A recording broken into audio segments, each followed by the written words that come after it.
योग स्वामी विवेकानंद जी स्वानुभव और शास्त्रों के आधार पर भक्ति के विभिन्न लक्षणों और उसके साधनों का वर्णन करते हैं।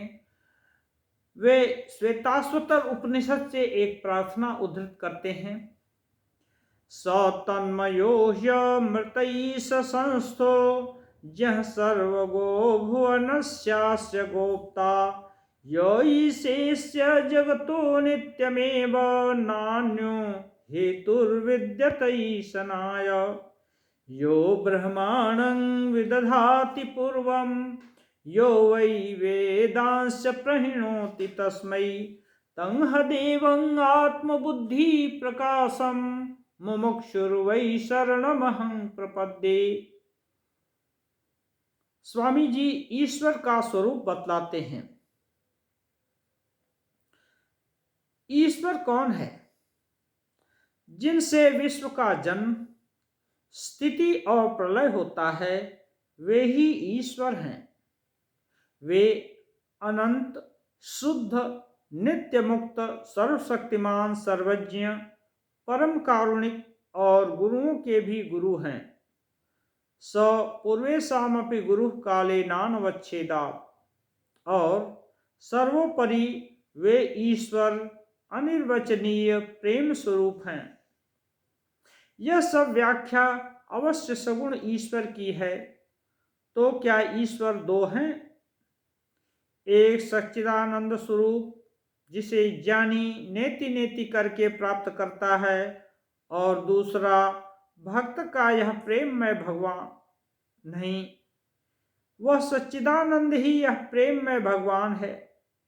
वह सगुण और निर्गुण दोनों है।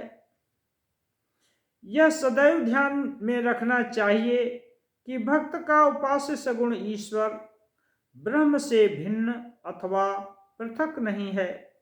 सब कुछ वही एकमेवा द्वितीय ब्रह्म है। पर हाँ, ब्रह्म का यह निर्गुण स्वरूप अत्यंत सूक्ष्म होने के कारण प्रेम व उपासना के योग्य नहीं। इसीलिए भक्त ब्रह्म के सगुण भाव अर्थात परम नियंता ईश्वर की ही रूप में उपासना करता है। उदाहरणार्थ, ब्रह्म मानो मिट्टी या उपादान के सदृश है, जिससे नाना प्रकार की वस्तुएं निर्मित हुई हैं। मिट्टी के रूप में तो वे सब एक हैं, पर उनका बाह्य आकार अलग अलग होने से वे भिन्न भिन्न प्रतीत होती हैं। उत्पत्ति के पूर्व वे सब की सब मिट्टी के मूल रूप में विद्यमान थी। उपादान की दृष्टि से वे अवश्य सब एक हैं, पर जब वे भिन्न भिन्न आकार धारण कर लेती हैं और जब तक आकार बना रहता है, तब तक तो पृथक पृथक ही प्रतीत होती हैं। एक मिट्टी का चूहा कभी मिट्टी का हाथी नहीं हो सकता, क्योंकि गढ़े जाने के बाद उनकी आकृति ही उनमें विशेषत्व पैदा कर देती है। यद्यपि आकृतिहीन मिट्टी की दशा में वे दोनों एक ही थे। ईश्वर उस निरपेक्ष सत्ता की उच्चतम अभिव्यक्ति है, या यूं कहिए, मानव मन के लिए जहां तक निरपेक्ष सत्य की धारणा करना संभव है, बस वही ईश्वर है। सृष्टि अनादि है और उसी प्रकार ईश्वर भी अनादि है।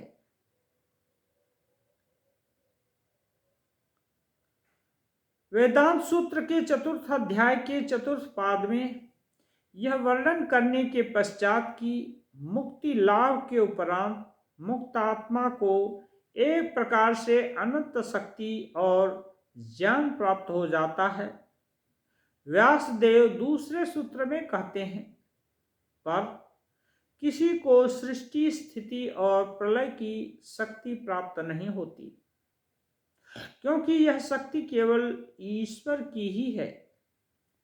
जगत व्यापार वर्जम।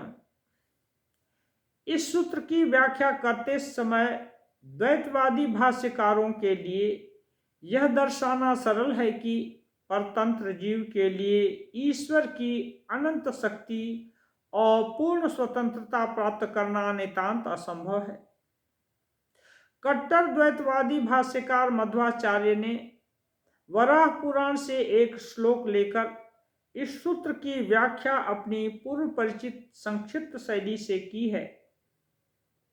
इसी सूत्र की व्याख्या करते हुए भाष्यकार रामानुज कहते हैं, ऐसा संशय उपस्थित होता है कि मुक्तात्मा को जो शक्ति प्राप्त होती है उसमें क्या परम पुरुष की जगत सृष्टि आदि असाधारण शक्ति और सर्व नियंत्रित्व भी अंतर्भुक्त हैं, या कि उसे यह शक्ति नहीं मिलती और उसका ऐश्वर्य केवल इतना ही रहता है कि उसे परम पुरुष के साक्षात दर्शन भर हो जाते हैं। तो इस पर पूर्व पक्ष यह उपस्थित होता है कि मुक्तात्मा का जगन नियंत्रित्व प्राप्त करना युक्त है, क्योंकि शास्त्र का कथन है वह शुद्ध स्वरूप होकर यानी परम पुरुष के साथ एक होकर परम एकत्व प्राप्त कर लेता है। ये मुंडक उपनिषद बोलता है। अन्य स्थान पर यह भी कहा गया है कि उसकी समस्त वासना पूर्ण हो जाती है। अब बात यह है कि परम एकत्व और सारी वासनाओं की पूर्ति परम पुरुष की असाधारण शक्ति जगन नियंत्रित्व बिना संभव नहीं है। इसीलिए जब हम यह कहते हैं कि उसकी सब वासनाओं की पूर्ति हो जाती है तथा उसे परम एकत्व प्राप्त हो जाता है, तो हमें यह मानना ही चाहिए कि उस मुक्तात्मा को जगन नियंत्रित्व की शक्ति प्राप्त हो जाती है।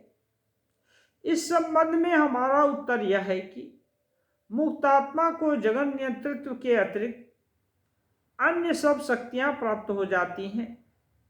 जगन नियंत्रित्व का अर्थ है विश्व के सारे स्थावर और जंगम के रूप में उनकी स्थिति और वासनाओं का नियंत्रित्व। पर मुक्तात्माओं में यह जगन नियंत्रित्व की शक्ति नहीं रहती। हाँ, उनकी परमात्मा दृष्टि का आवरण अवश्य दूर हो जाता है और उन्हें प्रत्यक्ष ब्रह्मानुभूति हो जाती है। बस यही उनका एकमात्र ऐश्वर्य है। यह कैसे जाना? शास्त्र वाक्य के बल पर जाना। शास्त्र कहते हैं कि जगन नियंत्रित्व केवल परब्रह्म का गुण है, जैसे जिससे यह समुदय उत्पन्न होता है, जिसमें यह समुदय स्थित रहता है और जिसमें प्रलय काल में यह समुदय लीन हो जाता है, तू उसी को जानने की इच्छा कर, वही ब्रह्म है। यदि यह जगन नियंत्रित्व शक्ति मुक्तात्माओं का भी एक साधारण गुण रहे तो उपर्युक्त श्लोक फिर ब्रह्म का लक्षण नहीं हो सकता, क्योंकि उसके जगन नियंत्रित्व गुण से ही उसका लक्षण प्रतिपादित हुआ है। असाधारण गुणों के द्वारा ही किसी वस्तु की व्याख्या होती है, उसका लक्षण प्रतिपादित होता है। अतः निम्नलिखित शास्त्र वाक्यों में यह प्रतिपादित हुआ है कि परम पुरुषी जगन नियमन करता, और इन वाक्यों में ऐसी किसी बात का उल्लेख नहीं जिससे मुक्तात्मा का जगन नियंत्रित्व स्थापित हो सके। शास्त्र वाक्य ये हैं, वत्स, आदि में एक मेवा द्वितीय ब्रह्म ही था। उसमें इस विचार का स्फुरण हुआ कि मैं बहुत सृजन करूंगा। उसने तेज की सृष्टि की। आदि में केवल ब्रह्म ही था, उसकी उत्क्रांति हुई। उससे क्षत्र नामक एक सुंदर रूप प्रकट हुआ। वरुण, शोभ, रुद्र, पर्जन्य, यम, मृत्यु, ईशान, ये सब देवता क्षत्र हैं। पहले आत्मा ही थी, अन्य कुछ भी क्रियाशील नहीं था। उसे सृष्टि सृजन का विचार आया और फिर उसने सृष्टि कर डाली। एकमात्र नारायण ही थे, न ब्रह्म थे, न ईशान, न द्यावा पृथ्वी, नक्षत्र, जल, अग्नि, सोम और न सूर्य। अकेले उन्हें आनंद न आया। ध्यान के अनंतर उनके एक कन्या हुई, 10 इंद्रिय, जो पृथ्वी में वास करते हुए भी पृथ्वी से अलग है, जो आत्मा में रहते हुए इत्यादि शास्त्र वाक्य हैं।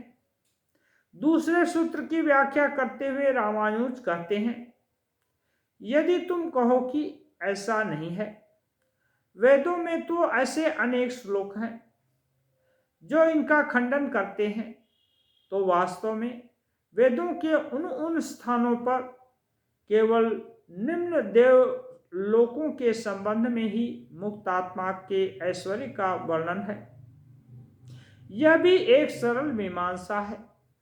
यद्यपि रामानुज समष्टि की एकता स्वीकार करते हैं, तथापि उनके मतानुसार इस समष्टि के भीतर नित्य भेद है। अतएव यह मत भी कार्यतः द्वैत भावात्मक होने के कारण जीवात्मा और सगुण ब्रह्म में भेद बनाए रखना रामानुज के लिए कोई कठिन कार्य न था। अब इस संबंध में प्रसिद्ध अद्वैतवादी का क्या कहना है, यह समझने का प्रयत्न करें। हम देखेंगे कि अद्वैत मत की समस्त आशाओं और स्पृहाओं की किस प्रकार रक्षा और पूर्ति करता है, और फिर साथ ही किस प्रकार ब्रह्म भावापन्न मानव जाति की परमोच्च गति के साथ सामंजस्य रखते हुए अपने भी सिद्धांत का प्रतिपादन करता है। जो व्यक्ति मुक्ति लाभ के बाद भी अपने व्यक्तित्व की रक्षा के इच्छुक हैं, भगवान से स्वतंत्र रहना चाहते हैं, उन्हें अपनी स्पृहाओं को चरितार्थ करने और सगुण ब्रह्म का संभोग करने का यथेष्ट अवसर मिलेगा।